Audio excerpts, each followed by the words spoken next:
Organiser la vie elle-même n'est pas un acte spectaculaire, ni quelque chose fait pour attirer l'attention des autres. C'est en fait un processus interne, discret et souvent invisible, un mouvement d'alignement entre le conscient et l'inconscient.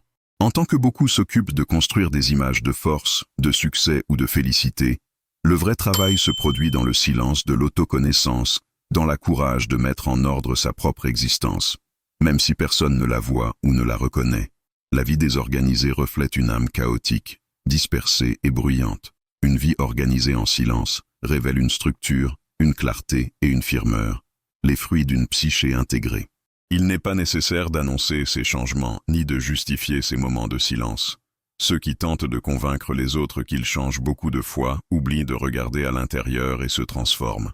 Le focus n'est pas de plaire à l'attention des autres, mais de cultiver une vie cohérente, authentique et efficace. Une vie libre d'excès, de déchets et de distractions internes. Quand vous arrêtez de vous préoccuper de l'image que vous projetez et commencez à garder la base invisible qui soutient votre routine, tout commence à s'aligner. Pas parce que le monde a changé, mais parce que vous avez arrêté d'alimenter le chaos interne. Vous commencez à agir avec le méthode. Observez avec plus de calme. Priorisez ce qui vous importe. Et surtout, apprenez à dire non à tout ce qui retient votre esprit et votre cœur en désordre, que ce soit mental, émotionnel, financier ou spirituel. Organiser la vie n'est pas un talent naturel, c'est une chose consciente. Et comme toute chose qui se transforme, il faut de la force, de la constance et du discernement. Vivre de manière ordonnée, c'est rejeter la pression et la réactivité. C'est accepter que le véritable contrôle de la vie n'est pas dans les événements externes, mais dans la façon dont nous structurons notre monde intérieur pour affronter ce qui vient. Cette structure se construit en basant sur des principes profonds, pas sur des impulsions passagères. Si vous êtes prêt à accepter ce compromis silencieux avec votre évolution intérieure, inscrivez-vous à la chaîne et commentez en bas. Je décide de changer de vie. Si vous êtes prêt à transformer votre vie d'intérieur à l'extérieur. 1. Organiser la vie est un acte d'individuation. Organiser la vie va bien au-delà de maintenir une routine productive ou une agenda impeccable. Dans la vision de la psychologie de Carl Jung, ce processus représente un des mouvements les plus importants de l'existence, le chemin de l'individuation. C'est-à-dire, il ne s'agit pas de ressembler à quelqu'un qui a tout sous contrôle, mais plutôt de devenir en réalité qui vous êtes en votre essence.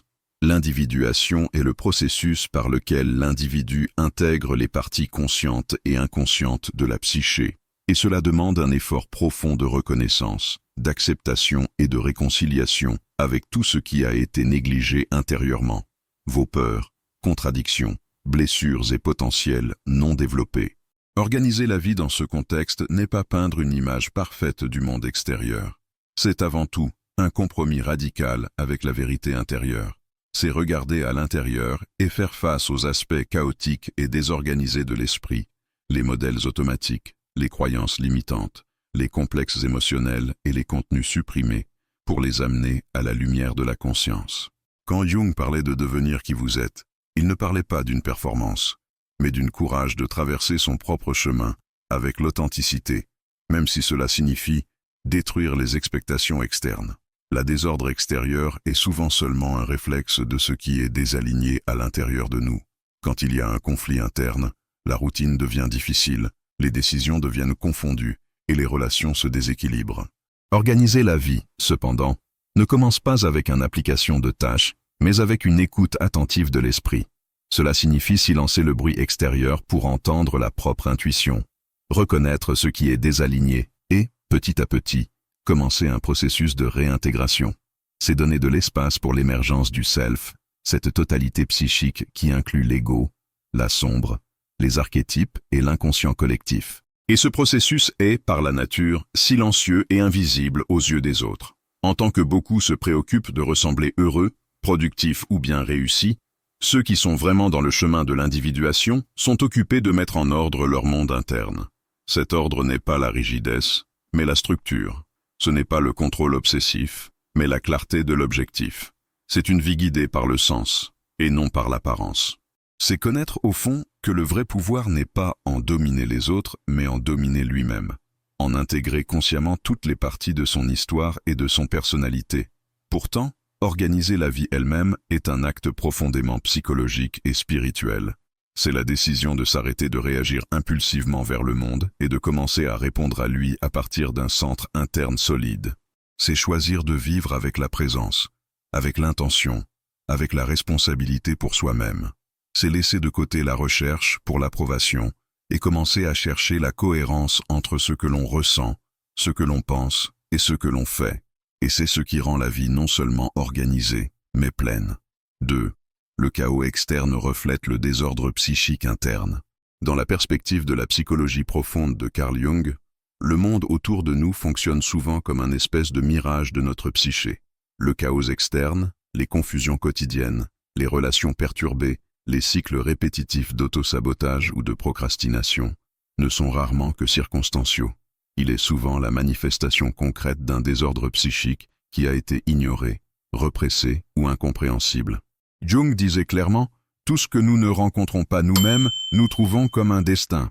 En d'autres mots, ce que nous évitons de regarder internement se projette dans le monde comme s'il venait de l'extérieur, mais en réalité, il s'émerge de l'ombre, la partie inconsciente de la personnalité qui protège tout ce qui a été rejeté ou exclu de notre champ de conscience.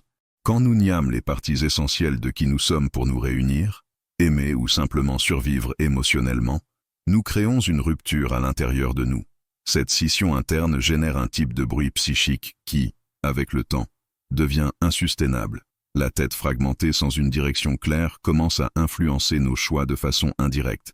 Nous vivons en mode réactif, dominé par impulsion, anxiété et répétitions inconscientes. La vie semble sans contrôle, mais en réalité, c'est le réflexe d'une âme qui a perdu le contact avec sa totalité. C'est pour cela qu'essayer d'organiser la vie seulement au niveau extérieur, en nettoyant la maison, en créant des routines ou en établissant des objectifs, n'est pas suffisant si le chaos interne n'est pas accueilli et compris. La véritable organisation commence quand nous donnons voix à ce qui a été silencié à l'intérieur de nous. Des douleurs anciennes, des vérités ignorées, des désirs repressés, des peurs qu'on ne fait pas sentir. C'est alors que nous pouvons commencer à mettre en place la véritable ordre, celle qui est née de la réconciliation avec l'être. Dans ce sens, le chaos peut être vu non pas comme un ennemi, mais comme un messager. Il nous invite à regarder à l'intérieur, à écouter les signes de l'âme et à commencer un processus de réintégration. Quand nous accueillons la sombre avec honnêteté et courage, nous commençons à voir des changements réels dans notre réalité externe. La vie s'aligne, parce que nous nous alignons, et l'ordre, finalement, ne reste plus qu'une illusion et devient une expression de l'harmonie intérieure. 3. Commencer le jour avec la présence, c'est commencer le contact avec le self. Commencer le jour avec la présence n'est pas seulement un choix de bien-être ou de productivité. C'est un geste profond de reconnexion avec ce que Jung appelait le self, le centre organisateur de la psyché, la totalité du être. Lorsque l'ego vile est tourné avec les préoccupations quotidiennes, les distractions externes et les demandes sociales, le self représente notre essence la plus profonde, la source d'intérieur de savoir qui guide le processus d'individuation. Lorsque nous nous réveillons, nous donnons la vitesse, les notifications, les compromis ou l'impulse automatique de faire. Nous nous éloignons du self et nous plongeons dans le bruit du monde, renforçant la fragmentation psychique. Mais quand nous choisissons de commencer le jour en silence, avec la présence et l'intention, nous sommes en fait retournés au centre. L'exemple du moteur Claudio, qui créait un espace de tranquillité tous les matins, avant d'affronter le chaos du transit, est plus qu'un habit sain.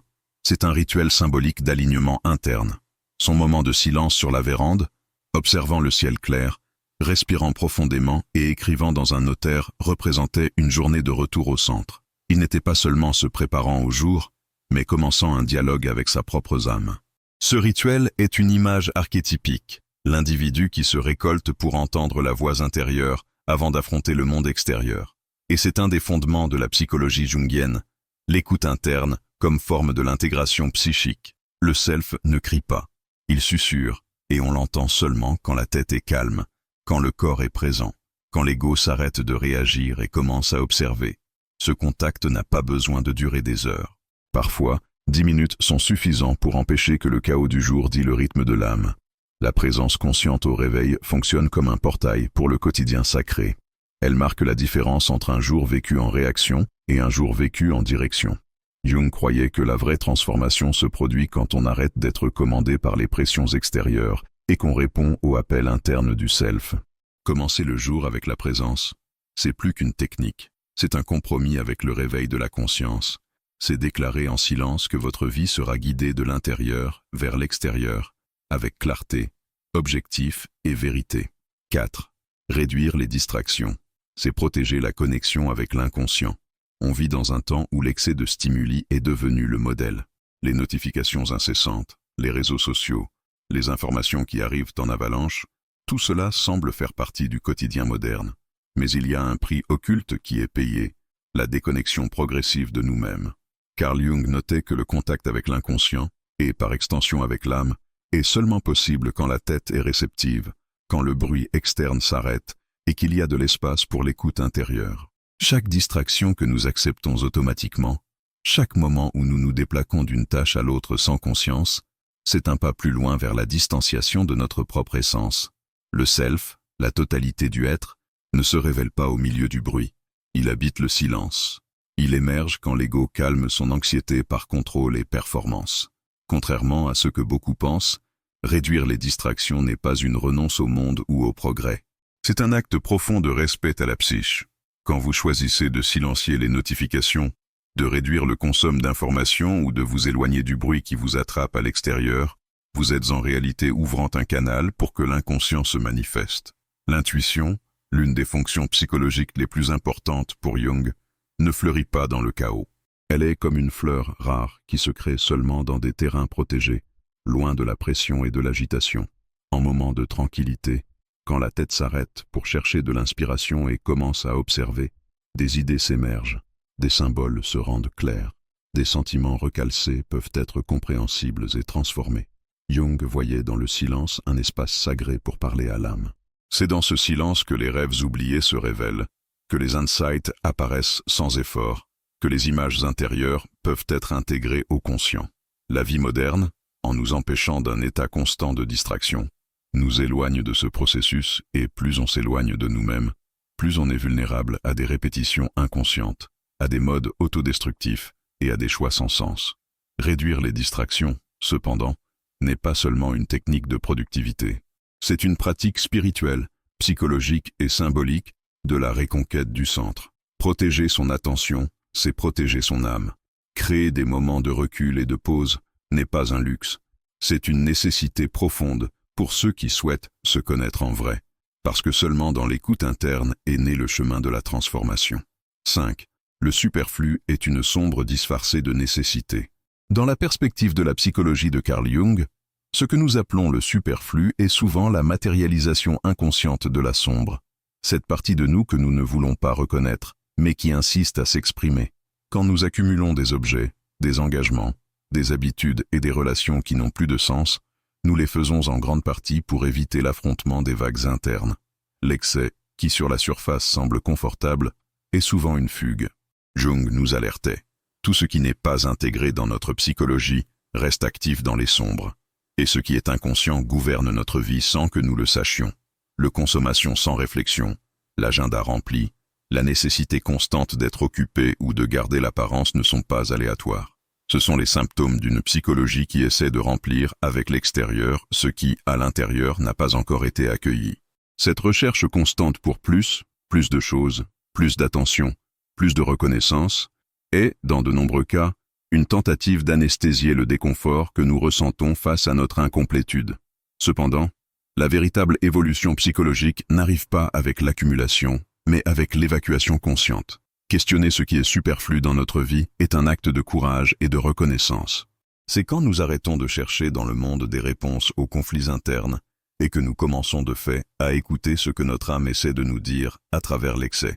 Chaque fois que nous accumulons ce qui n'est pas essentiel, nous créons des couches entre l'ego et le self, et ces couches empêchent le flux de la véritable transformation. Réfinir la psychologie est donc un processus d'évacuation. Comme l'alchimiste sépare l'or de l'escorce, nous avons aussi besoin de séparer ce qui est essentiel de ce qui n'est qu'une sombre disfarcée de désir. Chaque objet sans fonction, chaque obligation que nous acceptons par peur, chaque modèle répété sans conscience, tout cela porte l'énergie psychique emprisonnée. En nous libérant du superflu, Nous ouvrons l'espace pour l'authenticité d'émerger. Et plus que ça, nous récupérons une partie de nous qui était sauterrée sous le poids des expectations externes et des vagues non élaborées. Vivre avec moins n'est pas un appauvrissement, c'est l'intégration. C'est quand vous regardez autour et que vous voyez seulement ce qui reflète votre vérité la plus profonde. Et cela ne peut pas être acheté ni imité, seulement vécu, avec conscience et présence. Ce n'est pas l'appauvrissement, c'est l'intégration. C'est quand tu regardes autour de toi et que tu vois seulement ce qui reflète ta vérité la plus profonde. Et cela ne peut pas être acheté ni imité, seulement vécu, avec conscience et présence. 6. Les limites saines sont les frontières de l'ego fortifié. Dans la psychologie de Carl Jung, l'ego n'est pas le vilain de la journée. Il est le centre de la conscience, responsable d'organiser l'expérience de la réalité et de permettre à l'individu de naviguer dans le monde avec clarté. Par contre, pour que l'ego comprenne cette fonction de manière saine, il faut être bien structuré, mature et enraisé dans l'authenticité. Et l'une des formes les plus évidentes d'un ego fortifié, c'est la capacité d'établir des limites claires. Le dire non avec conscience et sérénité est un geste profond d'affirmation de son propre valeur. Il ne s'agit pas d'éloigner les autres avec rigidesse ou agressivité, mais de préserver son propre espace psychique pour que le processus d'individuation se réalise sans être invadé par les demandes de l'autre ou par les pressions du collectif. Beaucoup de personnes associent encore la définition des limites avec l'égoïsme, quand en réalité, c'est exactement le contraire. L'absence de limites révèle un ego frappé qui cherche une validation externe à tout prix et peur de désagrément. Ce perméable ego se fragmente, car il est constamment traversé par les volontés, les opinions et les demandes qui ne sont pas seules. La psyché se déséquilibre quand l'individu le dit avec la bouche, mais pas avec le cœur. Cette déconnexion interne mine l'énergie vitale et génère la frustration et l'impression d'être emprisonné. Jung nous rappelle que le processus de devenir qui on est demande une délimitation, non pas pour s'isoler, mais pour créer un espace sûr où le vrai self peut fleurir. Quand on apprend à dire non avec clarté, on dessine une ligne invisible qui démarque l'endroit où finissent les expectations externes et commence notre vérité intérieure. Cette ligne n'a pas besoin d'être imposée par la rage ou par des explications exagérées. Elle s'exprime par des attitudes cohérentes, par des choix fermes, par une posture qui communique. Je me respecte, et j'espère le même. La vraie autorité ne crie pas. Elle se manifeste en silence, soutenue par une conviction interne. L'ego fortifié sait ce qui est négociable et ce qui n'est pas négociable. Et cette savoir-faire ne vient pas de l'orgueil, mais de l'intimité avec le monde intérieur lui-même. Pourtant, établir des limites est plus que protéger le temps ou l'énergie. C'est protéger le processus d'individuation, le chemin d'intégration entre l'ego et le self. C'est affirmer que ma présence est valable et que je ne peux l'offrir que de manière génuine quand je ne m'abandonne pas pour l'aimer. C'est le sol fertile où le savoir-faire croît. 7. La vraie paix vient de la réconciliation avec la sombre. Dans la perspective de la psychologie analytique de Carl Jung, la vraie paix intérieure n'est pas atteinte par l'essai de supprimer les émotions, d'éteindre les conflits ou de soutenir une image constante de calme. Au contraire de ce que beaucoup croient, la sérénité n'est pas l'absence de conflit, mais le résultat de l'intégration consciente des forces opposées qui habitent la psyché. Jung nous enseigne que nous tous portons une sombre, le côté occulte, reprimé ou négatif de notre personnalité. Ce sont nos parties que nous n'acceptons, que nous jugeons inacceptables, inadéquates ou embêtantes. Et alors que ces parties restent inconscientes, elles continueront d'influencer nos actions, nos décisions et nos émotions de façon disfarcée et désordonnée. Beaucoup d'hommes s'efforcent pour apparaître équilibrés, forts, amoureux ou élevés spirituellement.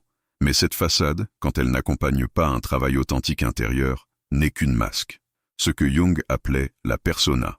La persona est utile pour la vie sociale, mais dangereuse quand elle devient un substitut du vrai moi. Une paix soutenue seulement par l'apparence est fragile, artificielle et souvent oppressive. La négation de la sombre coûte un prix élevé. L'anxiété disfarcée, les explosions émotionnelles inattendues, les maladies psychosomatiques et les relations instables. Au lieu de néguer ce qui fait mal, le chemin proposé par Jung est de regarder à l'intérieur avec courage, d'accueillir ce qui a été exclu et de dialoguer avec les parties oubliées de l'âme. Reconnaître la rage, l'envie, la peur, la manque ou même le désir de contrôler n'est pas un signe de fraîcheur, c'est un signe de maturité psychique. C'est dans ce processus de confrontation avec la sombre que nous commençons à comprendre nos réactions plus profondes, nos contradictions et nos blessures. Et à mesure que nous intégrons ces parties, notre psyché devient plus complète, plus enraissée, plus véritable. Cette intégration est ce qui génère la paix genuine, pas la calme plastique qui dépend des circonstances externes, mais une sérénité enraissée dans l'acceptation de la complexité du être. Donc, il ne s'agit pas d'éliminer le conflit, mais de reconnaître qu'il fait partie de la journée. L'âme ne cherche pas la perfection, elle cherche l'intégrité. La vraie paix, la lumière de Jung, est née quand on arrête de se battre contre soi-même et commence à dialoguer avec toutes ses parties, lumière et sombre, force et fragilité. Et c'est dans cette réconciliation silencieuse que l'on trouve la liberté d'être intérieur. 8. Assumer le contrôle de l'attention. Assumer le contrôle de l'attention, c'est reprendre l'autonomie psychique. Dans la vision de Carl Jung, l'attention n'est pas seulement une fonction de la conscience, c'est une puissance puissante de la transformation intérieure. Quand on dirige son attention de façon intentionnelle, consciente et constante, on forme directement les contenus qui seront incorporés dans sa psyché. Tout ce que l'on consomme, images, mots, relations, idées, environnement, font partie de son monde intérieur. Et si vous n'écoutez pas délibérément ce qui vous attire l'attention, c'est l'inconscient collectif qui choisit pour vous. En d'autres mots, laisser sa tête à la main du flux chaotique de stimuli extérieurs est comme donner le volant de sa vie à des forces impersonnelles, automatisées et inconscientes. L'attention distraite est un symptôme de la fragmentation intérieure. À chaque clic impulsif, à chaque notification qui dévient son focus, à chaque contenu qu'on absorbe sans filtrer, on s'éloigne un peu plus de l'axe de notre propre conscience. Jung nous rappelle que l'individuation, le processus de devenir qui on est, demande une discipline intérieure, une présence. Et la présence commence avec l'attention. Pas une attention superficielle, mais un état profond d'écoute, d'observation, d'élection consciente. L'esprit qui n'apprend pas à filtrer ce qu'il absorbe est facilement colonisé par des idées prêtes, par des modes collectifs, par des archétypes distorcés qui ne représentent sa vérité la plus intime. Assumer le contrôle de l'attention est un acte radical d'autonomie psychique. C'est dire non au bruit qui empêche sa connexion avec le self, mais aux symboles, gestes et contenus qui fortifient sa journée intérieure. Cela signifie créer des pauses conscientes au cours du jour, éviter l'excès d'informations qui remplissent seulement, mais ne nourrissent pas. C'est cultiver des moments de silence, non comme une absence d'inspiration, mais comme un espace fertile où l'âme peut se manifester. En entraînant son attention, on fortifie l'ego dans sa fonction la plus élevée. Servir comme un médiateur entre le conscient et l'inconscient, entre le monde extérieur et la profondeur de l'âme. Une attention réveillée est capable d'identifier des modèles répétitifs, de reconnaître des projections, d'accueillir les émotions et de soutenir les choix avec plus de clarté.